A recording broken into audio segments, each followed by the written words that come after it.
அனைவருக்கும் இனிய மாலை வணக்கம். புதுமை இலக்கிய தென்றலின்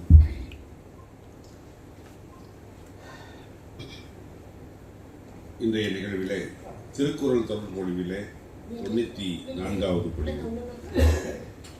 குடிமை என்னும் அதிகாரத்தை பற்றி பேசுவதற்காக இங்கே வருகை தந்துள்ள புதுமை இலக்கிய தென்றலின் துணைத் தலைவர் ஐயா பிச்சை வழிநாயகம் அவர்களே, வரவேற்புரையாற்றி அமர்ந்துள்ள புதுமை இலக்கிய தென்றலின் செயலாளர் பேராசிரியர்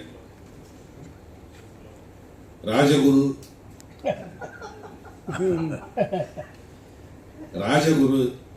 ஐயா தன்ராஜ் அவர்களே, முதல்வருக்கே ஆசிரியர் இல்லையா?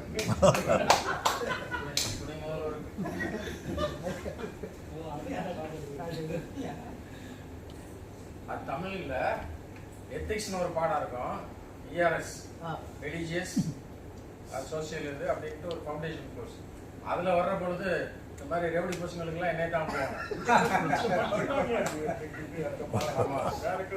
அந்த வகையில்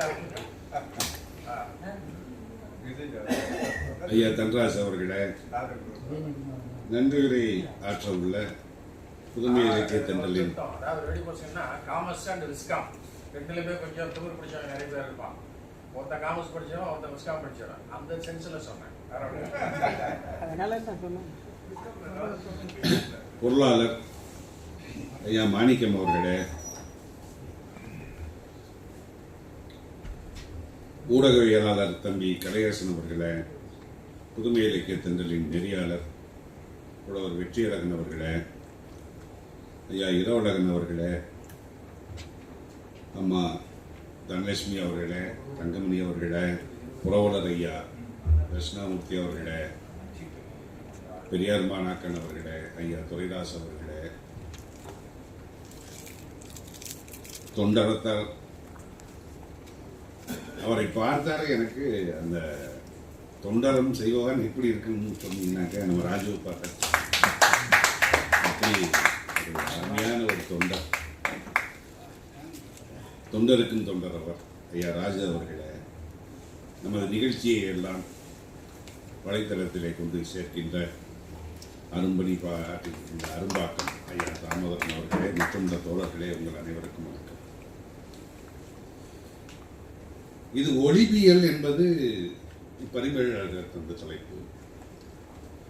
அந்த கருத்திலே பாவாணர் மாறுபடுகிறார்.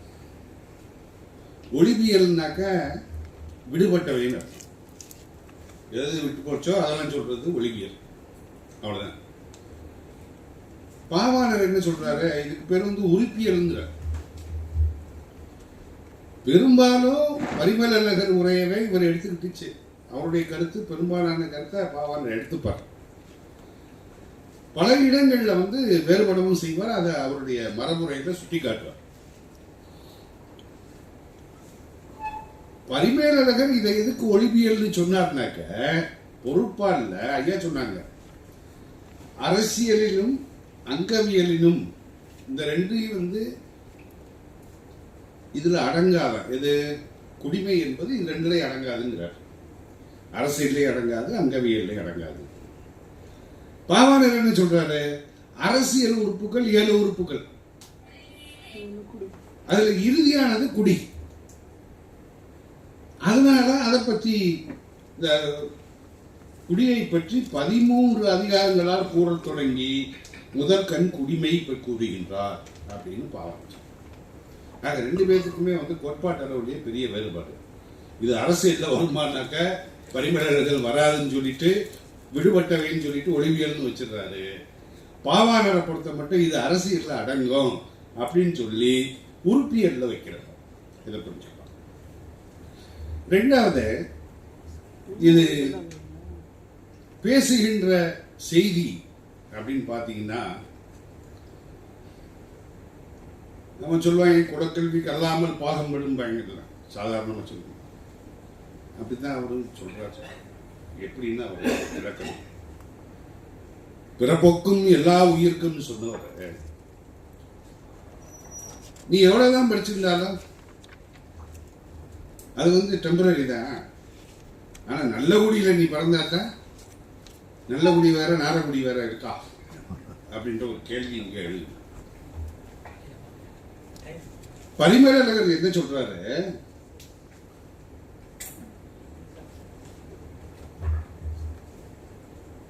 உயர்ந்த குடிப்பிறப்பு நால்வகை வர்ணத்தாருக்கும் இன்றியமையாதது. ஏன்னா சூத்திர பையன்னு சொல்லி அவனை ஊரை விட்டு ஒதுக்கி வச்சிருக்க, அவனுக்கு எதிராக அப்புறம் உயர்ந்த குடிப்பிறப்பு. பாவனார் தான் கேட்கிறாரு, இருந்தாலும் இப்படி சொல்லிட்டு இருக்காரு என்று வேண்டாதது முரண்படவும் கூறியுள்ளார். இவன் சமுதாய அமைப்புல பாப்பா மேல இருக்கான், அவன் உயர்ந்த குடிப்பிறப்புன்னு சொல்லிட்டு போகும். எல்லா பேரையும் எங்களையும் சூத்திரனா வச்சுட்டீல, அப்புறம் எங்களுக்கு ஏது உயர்ந்த குடிப்பிறப்புங்கிறது? அது எப்படி இருக்க முடியும்? தாழ்ந்த காரணத்தினால், தாழ்த்தப்பட்ட காரணத்தினால் எங்களை சூத்திரனாக ஒதுக்கி வைத்து புறந்தள்ளி வைத்து விட்டு, தாழ்த்தப்பட்டவர்களுக்கும் உயர்ந்த குடிப்பிறப்பு உண்டு என்று நீ சொல்லி சென்றாய் என்றால் சொல்லிய கருத்திலே நேர்மை இல்லை என்பதுதான் பொருள். அது பல குறள்களிலே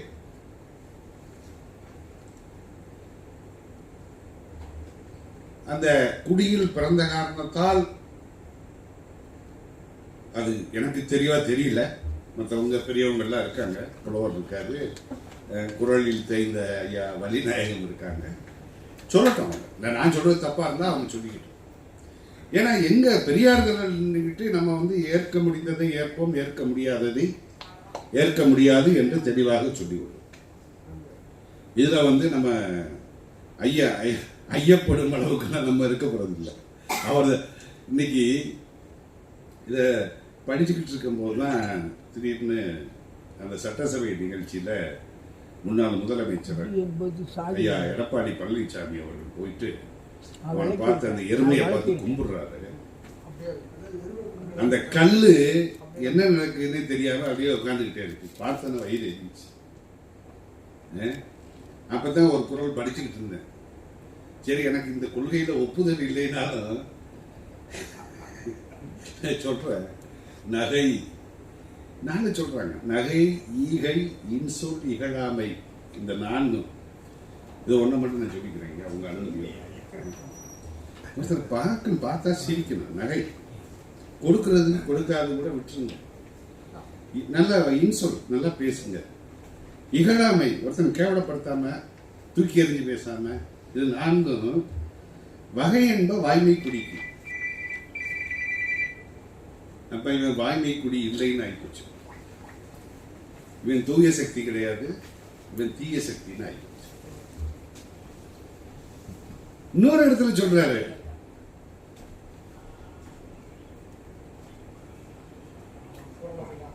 குலத்தின் கண் ஐயப்படுங்கிறாரு. இப்படிலாம் இருக்கிறான். நலத்தின் கண் சொல்லிட்டு, இந்த நலன்னா என்ன அப்படின்னா இந்த நலைன்னு சொல்றாங்க. ஆக இவ்வளவு இழிவாக ஒரு மனித பண்பு, ஒரு மனித நாகரிகம். சின்ன பையன் வந்தா கூட வணக்கம் சொன்னா கூட ஐயா எந்திரிச்சு வாங்க அப்படின்னு தான் சொல்லுவார் தந்தை பெரியார். அப்படி ஒரு மனிதர் தலைவர் இங்க இருந்த இடத்துல இன்னைக்கு ஒரு முதலமைச்சர்ங்கிற ஒரு தோரணையில இன்னைக்கு இவனுக்கு முன்னாடி பல காலமா அரசியல்ல இருந்து அவரை பிடிக்கும் பிடிக்காது, நமக்கும் அவருக்கும் அரசியல் வேறுபாடு என்ன வேணாலும் இருக்கட்டும், அது அப்புறம் வச்சுக்கோ.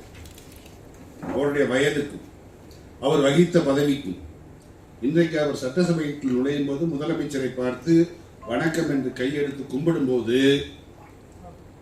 எந்த அசைவும் இன்றி இந்த முதலமைச்சர் இருக்கிறார் என்று சொன்னால் இவருடைய பண்பு கேடு என்பது உண்மையிலேயே தமிழர்கள் வெட்கி நாண வேண்டிய ஒரு பண்பு. வெட்கி நாண வேண்டிய பண்பு. பதவியேற்பு விழாவிலே குடிமைப் பணி அதிகாரிகள் வந்து பூங்கொத்து கொடுத்து விட்டு கையெடுத்து கும்பிட்டு வணக்கம் சொல்கின்றார்கள். ஒன்று நீயும் கும்பிட்டுருக்கணும், இல்லை கை கொடுத்து கோட்டு போட்டா மட்டும் பத்தாதுடா. கோட்டு போட்டாலாவது அந்த அறிவு வர வேணாம் உனக்கு. வரலையே, அவன் சாதாரணமான ஆளுங்களா? அதெல்லாம் யானை மாதிரி சொருக வேண்டிய இடத்துல சொருவோம். ஐஏஎஸ் அதிகாரிகள் இப்படியா கவலைப்படுத்துறது? அப்படி என்ன ஒரு மமதை, அப்படி என்ன ஒரு ஆணவம்? என்னமோ அர்ப்பனுக்கு கிடைச்சுன்னா அற்பராத்திரில கொடை பிடிப்பாங்க இல்ல, வாழ்வு அந்த மாதிரியா?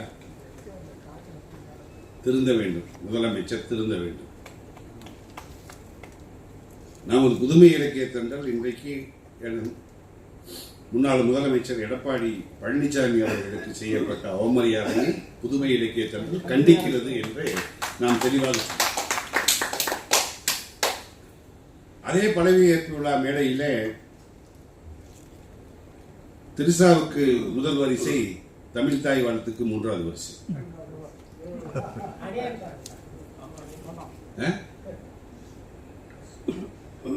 அந்த வந்தே மாதரம் பாடல் எழுதியவர் ஒரு வங்காளி. மேற்கு வங்கத்திலே பதவியேற்பு விழா நடக்கிறது. அந்த பதவியேற்பு விழாவிலே வந்தே மாதரம் பாடல் பாடப்படவில்லை. வட இந்தியாவினுடைய மரபு என்பது தமிழ்நாட்டை தவிர மற்ற மாநிலங்களே நம்மை போல தமிழ்தாய் வாழ்த்து உள்ளதா என்று கேட்டால் எனக்கு தெரிந்த அளவுல இல்லைன்னு தான் சொல்றேன். அப்ப தமிழ்நாடு தவிர்த்த பிற மாநிலங்களில் ரவி சொல்றது போல முன்னாடியும் பாடுவாங்க, தேசியக்கு தான் பின்னாடியும் பாடுவாங்க, எப்படி வேணாலும் பாடுவாங்க, இல்ல 2 தடவையும் பாடுவாங்க. தமிழ்நாட்டில் நமக்கு ஒரு தமிழ்தாய் வாழ்த்து வந்த பின்னாடி முதலில் தமிழ்தாய் வாழ்த்தும் இறுதியில நாட்டுப்பண் இசைப்பதும் மரபாகி பல காலமாக பின்பற்றப்பட்டு வந்திருக்கு.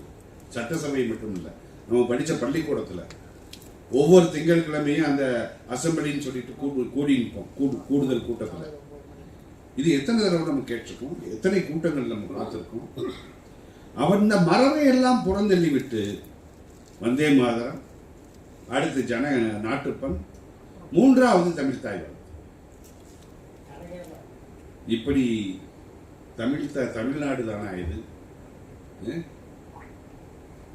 தமிழ்தாய் வார்த்தைக்கே இழிவு செய்கின்ற ஒரு தமிழ்நாட்டின் முதலமைச்சர் அந்த நிகழ்வினையும் புதுமை இலக்கிய தண்டல் கண்டிக்கிறது. தமிழ்தாய் வாழ்த்துக்கு உரிய மரியாதை கட்டாயம், அதற்கு உண்டான இடத்தை இனி வருங்காலங்களிலே ஒரு விவாதம் போய்கொண்டிருக்கின்றது. இது ஆளுநர் மாளிகை ஏற்பாடா அல்லது தமிழ்நாட்டு அரசின் பொதுப்பணித்துறை ஏற்பாடா என்று எனக்கு தெரிந்த அளவில் ஆளுநர் மாளிகைக்கு வெளியே நடக்கின்ற நிகழ்ச்சிகள் பொதுப்பணித்துறையால் தான் ஏற்பாடு செய்யப்படுகின்றது. ஆனால் அந்த அஜெண்டா அங்கிருந்து வந்திருக்கு. அதான் ஒருத்தர் பதிவு போட்டவர் போட்டிருக்காரு, இது என்ன ஆச்சு, என்ன மாற்றம் அப்படின்னா, மேலே கேட்டு சொல்றேன் மாடல் இருக்கு, அந்த மாடல் ஆட்சி தான் இப்போ வந்திருக்கு.